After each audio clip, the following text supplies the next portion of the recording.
good morning. Today is Monday, August 21st, and it's time for our weekly meeting highlights. This week it's about falling asleep. Can't fall asleep? Try the 20-minute rule.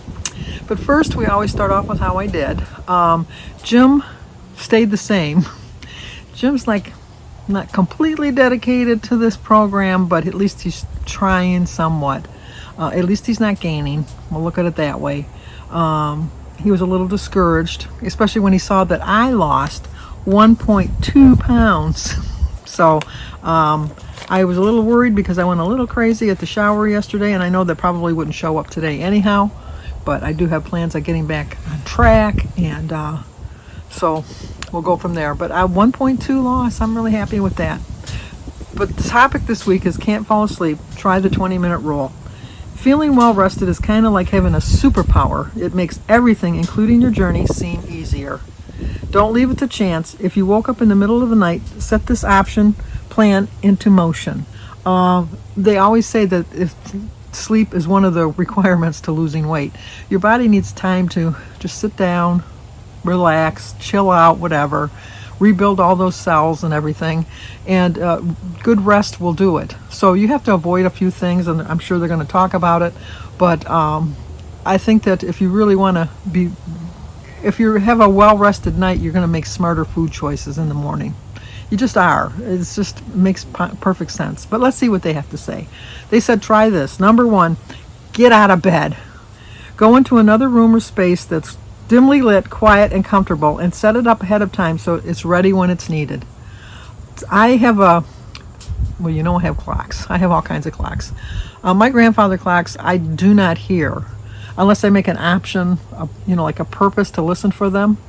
So what I'll do is, because I'm a night owl, so I don't go to bed till very late. I go to bed between 1 and 3 o'clock in the morning, and then I wake up between 8 and 9 in the morning. So I get a good 6-7 hours sleep, which is more than enough for my body.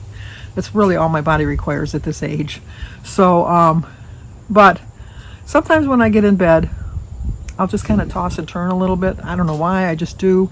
Things on your mind, things that you're thinking about. If you ate too much, you didn't eat enough, all that kind of stuff. And so what I do is I'll listen for my grandfather clock, and I'll give myself 15 minutes to fall asleep. And if I hear the grandfather clock go off, then I'll think, you're not falling asleep, get up. And then I'll just go into the other room and I'll pick up a book and start to read. That works for me. But anyhow, these are things that they tell you should do. Do some calming things. Whatever you choose, keep the lights low and electronics off. Unfortunately, sometimes if I don't want to get out of the bed, which I probably should, I'll just turn on my phone and I'll play a couple games, check my email, things like that. But that's enough for me, for myself, to fall back to sleep. Some people, that's like an enticement to get them wider awake. No, not for me, not so much. But anyway, they tell you, listen to a sleep story podcast. I don't like podcasts. I just don't. To listen to them. I don't mind watching a podcast. If it's like on your, if you can see like interviews and stuff like that, I don't mind that. But just like listening, I don't like books on tape. I don't like books on tape. And even like music, if you listen to soft classical music, I'm humming it along in my mind, so that's keeping me awake. So I can't do any of that. The second thing they do is say, do a jigsaw puzzle. Okay. If you follow my channel, you know that every winter Jim and I do at least 3 jigsaw puzzles. I find that if I can't sleep and I start doing that puzzle, it winds me up. I can't go to sleep. I'm like, I gotta find one more piece. That does not work for me. If it works for you, more power to you. Does not work for me. I can sit down like at 1 o'clock in the morning. I'm just going to do this for 15 minutes till I get tired, and then I'll look at the clock and it's 4 o'clock. So no, that won't work for me.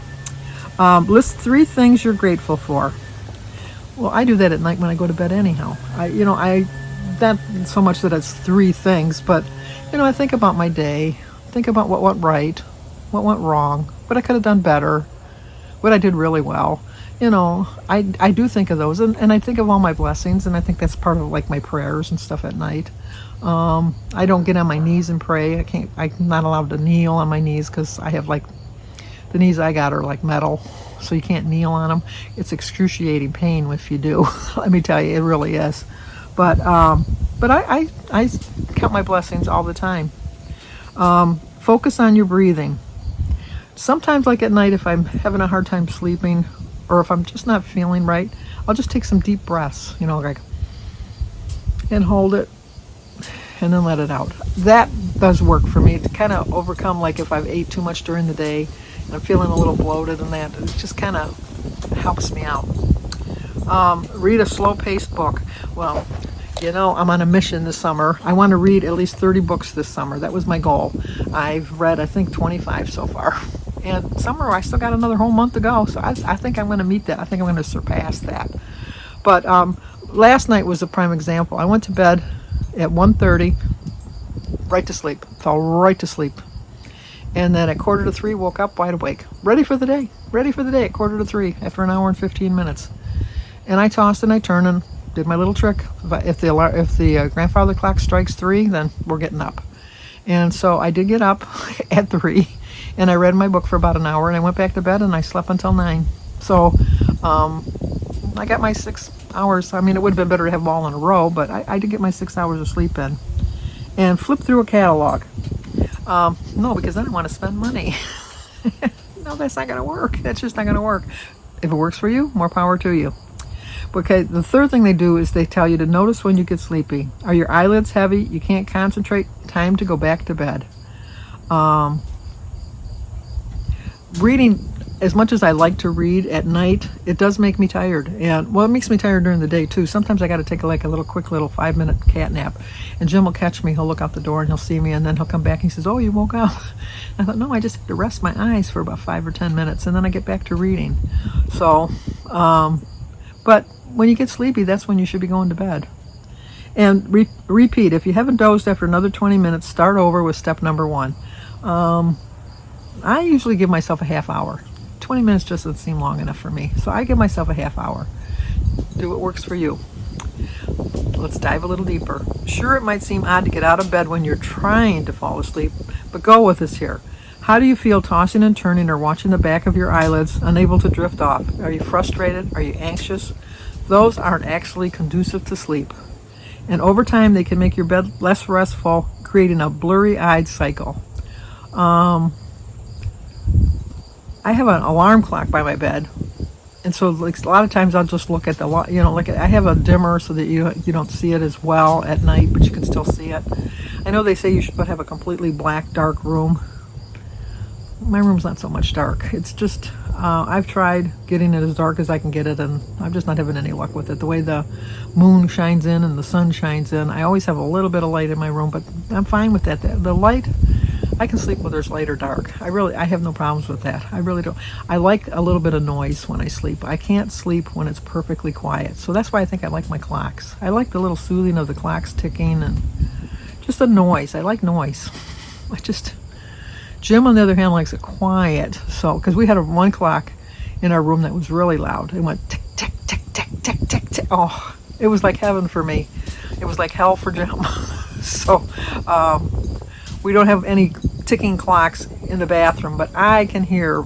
Jim's hearing is not that great, but I can hear my clocks, and it's soothing to me. Changing your scenery and focusing on something other than the fact that you're still awake actually helps you relax and break that association. Then climbing back under the covers when you're calm and drowsier helps you fall asleep and creates the more positive association of bed, which is sleeping. Yeah. And another thing, don't watch the clock waiting for the 20-minute mark, estimating it's better. You may also have to get up and lay down a few times, especially in the beginning. Be patient. Healthy sleep is worth pursuing. 7 to 9 hours a night is linked to a lower risk of chronic diseases, and research suggests it makes it easier to eat better, move more regularly, and develop a mindset that helps you reach your goals. I've told you that my body just requires 6 hours. When I get 7 or 8, I wake up so stiff, and it's like, oh my gosh. But I think that comes with age. When I was younger, see, this is the way it should be reversed. When you're younger and you just have your babies and they're newborn, and you got to keep getting up at night, that's when your body shouldn't require as much sleep. So that when you get older, then you can sleep all you want because you got nothing else to do. That's my thought. And because how many of us, when we had our little ones, or not even little ones, like maybe just with work and things like that, partying, whatever, that you just wanted to sleep. You wanted to go to a really good party and then come home and just sleep the whole night through and not worry about having to get up for work or get up with your kids or get up to let the animals out, anything like that. When you're older, those things don't bother you because you don't require as much sleep. Your metabolism is so much slower too, which is a bad thing. But we'll talk about that in my daily vlog. But anyway, so that's my thought on sleep. It's wasted on the old. Youth is wasted on the young. Sleep is wasted on the old. That's what I think. But anyway, 3 fast facts. The majority of adults report a sleep problem every night or almost every night. Oh, that's sad. Almost every night. The only time I really have a sleep problem is if I've really eaten poorly for the day. If I've eaten well for the day, I do well. Like I said, I still need to get up once a night to go to the bathroom. But that doesn't really, I almost like sleepwalk in there and sleepwalk back to bed. It's like, I timed it one time, it's 2 minutes. It takes me 2 minutes to get out of bed, go to the bathroom, come back and get back in bed. And I fall right back to sleep, so. That's sad to think that a majority of adults, oh my gosh, are you one of the majority of adults that has a hard time sleep? I know I don't. Even with Jim snoring. Once again, it's a noise. I'm used to noise. Number 2, healthy sleep makes it easier to eat well, move regularly, and have a more healthy mindset. You make better decisions when you're not tired. It's a proven fact. Whether it's your diet, life decisions, money decisions, spending, anything like that, it's better if you have a healthy night's sleep the night before. And number 3, planning ahead for what you'll do when you have trouble sleeping can help you fall back to sleep more quickly. That is so true. Sometimes you just got to get out of the bed. I always wondered that if you didn't have a clock, you didn't know what time it was, and you just listened to your body, and you ate when you were hungry, and you slept when you were tired, and you didn't know if it was night or day, and you didn't know if it was breakfast time, lunchtime, dinner time, bedtime. You didn't know any of that stuff. You just did what you had to do. Just wonder what that would be like. It would be different, I know that. So, but anyway, that's the topic for this week, is about getting enough sleep. Can't fall asleep? Try this 20-minute routine. So anyway, I'm really happy that I lost 1.2. Jim stayed the same, which I think is pretty good for Jim at this point, because I can see that he's kind of lost his little oomph that he had at the beginning a couple weeks ago. But how'd you guys do? Do you guys have trouble sleeping?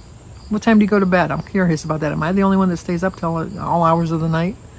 I know that Kim, had a girl on her phone, gets up from bed about the time I'm going to bed. And we're on the same time zone. So that makes it even more odd to me. But anyway, so that'll do it for tonight or today or whenever you're watching this. So like, comment, subscribe, and share. And let me know in the comments below things that you use to get yourself back to sleep when you do have trouble sleeping. So hopefully I see you on my daily vlog. But if not, I hope to see you here again next week, where I hope to have another loss. Told you, I'm only shooting for whatever I can get as long as it's a loss. So a 1.2 loss is great. And I think it's the fact that I've been eating more protein this week. It's getting a little easier, but at the beginning it was hard. It was really hard getting all that protein in. But I'm not to where I want to be, but I'm getting there. So, okay, talk to you soon.